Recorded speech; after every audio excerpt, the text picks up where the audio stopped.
In this video, I'll uncover whether or not fat actually makes you fat.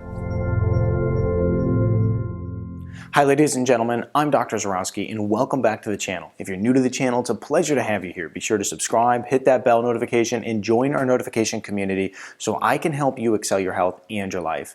In this video, we're talking about, does fat make you fat? This is a question a lot of people are still asking. You know, there's a lot of people who understand this, but I can tell you there's a lot of people based on the comments and questions that we get, and even the patients that I see asking me these questions, that don't really quite get it yet. And it's not because, you know, they are uneducated or anything. It's just that the very opposite point of fat causing you to be fat has been driven home for many, many years. So anyway, when we look at fat, a lot of people first freak out about it because there's 9 calories per gram of fat, okay? When we look at protein, when we look at carbohydrates, there is not that many calories per gram, but fat is very high in caloric density when it comes to a per gram basis. Now, when we look at 9 calories per gram, the one thing that we have to understand is not all calories are created equal. You know, calories coming from sugar and carbohydrates are going to act on the body very differently. And so anyway, we have to understand that, you know, we can't look at all calories as if they are created equal. And when we go and see, you know, certain foods that have higher calorie content simply because they have fats in it, it doesn't mean that that's a bad thing. So let's go ahead in this video, talk about some of the science behind, you know, fat not making you fat, because fat doesn't make you fat. Well, let's talk about some of the science behind it, but then I also want to talk about some of the fatty foods and how it's actually correlated to actually losing weight. So basically, let's go ahead and start first of all with insulin, okay? Now when we eat carby food, when we eat high sugar diets, essentially what happens is we have massive blood sugar instability, massive blood sugar spikes, and insulin follows along with that. Now when we actually have insulin that goes high in the body, what happens is that we start to actually put on that weight. We start to put that fat on the body.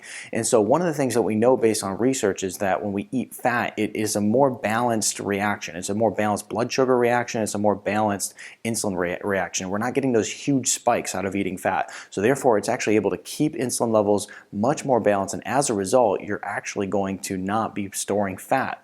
Now, that's the first thing here. Now, the next thing is hunger and cravings and things of that nature. Now, when we look at how the brain works with carbohydrates and sugar, you know, it's pretty crazy, because what we found basically, there was a study done by Kevin Hall from the National Institute of Health, and what they did is they went and did some brain imaging. And so with that brain imaging, what they had found is that people who are on high-fat diets simply shut down the hunger and craving centers in the brain. Now, conversely, those who were eating the high-sugar diets and the high-carbohydrate diets, they started to activate those craving and hunger centers in the brain, and as a result, well, they wanted to eat more calories. So anyway, that's a really important study there. So fat is actually going to make you not want to eat as much, essentially. It's going to be more satiating. The brain is going to, you know, just understand that, hey, we're good. It's okay. We don't need to keep eating. We don't need to keep snacking. So that's important there. Now, there's also another study which was done by Harvard. And basically what they did is they took 2 groups of individuals. One of them was on a very high-fat diet. Now, the group that was on the high-fat diet, they had an increase in calorie burn. And so this is really interesting, because basically what we found with this is that with this high-fat diet, these individuals were burning about 300 calories more per day just by following a high-fat diet.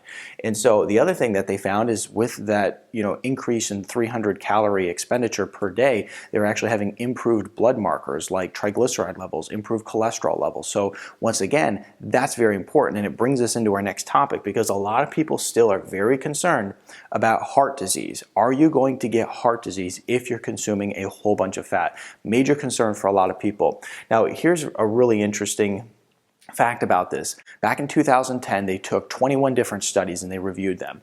Of these 21 studies, basically what they had is over 340,000 participants.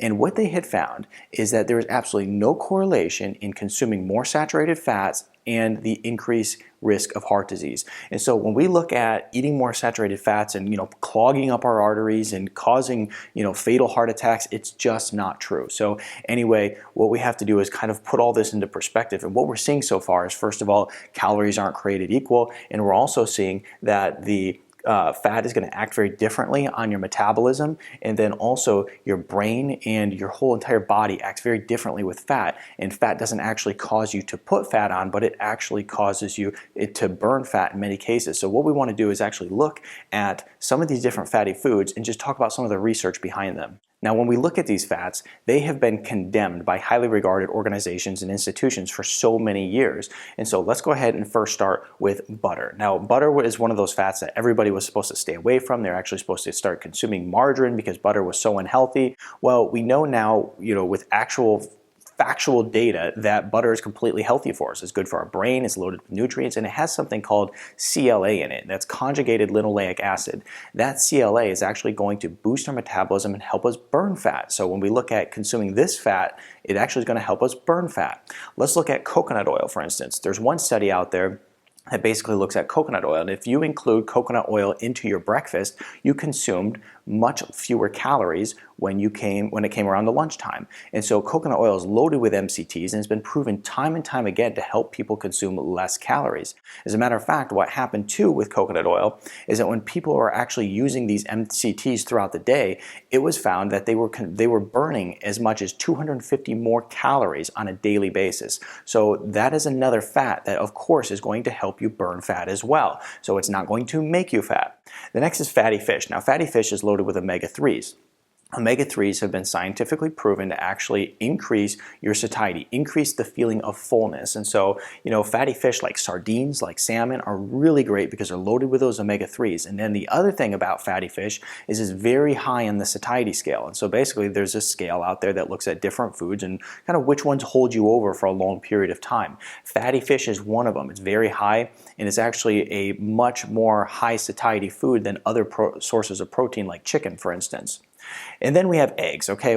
Eggs is another food that's been highly condemned for so many years. You were supposed to stay away from the, eggs, and if you wanted to, lose weight and eat eggs, then you needed to just stick to the egg whites, okay? That is a bunch of rubbish, and when we look at eggs, there's lots of studies as well. There was actually one study that was done over an 8-week period, and what they found is that people who actually replaced a carby, sugary breakfast with eggs had significant weight loss. That's what it said, significant weight loss. And so that's one way that, we see that eggs really help with weight loss, but also the other thing that was found is that people who are consuming eggs for breakfast, which is considered a very high satiety food, essentially consumed fewer calories throughout the day and ate less. So when we look at eggs, it's a huge winner when it comes to overall burning fat. Now we could keep this list going forever. We could talk about avocado and the benefits and research behind that when it comes to weight loss. We could talk about olive oil. I mean, the list goes on and on. We look at all these fats that have been condemned for so many years. But the truth is, now we know, is that when we look at fat,